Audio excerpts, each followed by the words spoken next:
মুসলিম সমাজের মানুষ তারা যদি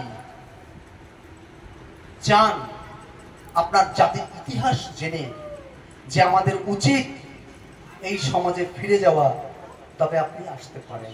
আমি 4 জন মুসলমানকে পেয়েছি, তার মধ্যে একজন পুরোপুরি ইসলাম ত্যাগ করে নামাজ রোজা কলমা সব বাদ দিয়ে দিল। সকালে উঠে বন্দনা করে, মঙ্গলাচরণ করে। আর আমি বলেছি, বাবা তুমি যা ইনকাম করো, তোমার মাসে ইনকাম কত? বলছে আমার মাসে 50,000 টাকা ইনকাম হচ্ছে। আমি যে ওই প্রত্যেক মাসে আমাকে 1 টাকা দেওয়ার দরকার নেই, তুমি ওই টাকার থেকে অন্তত 1 টাকা হলেও যেন পরের উপকার করতে হবে, তুমি সেটা আমাকে জানাতে হবে উপকার করেছি।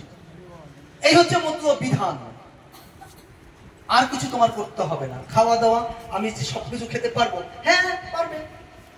আর একটা রাম ছাগল বেরিয়েছে,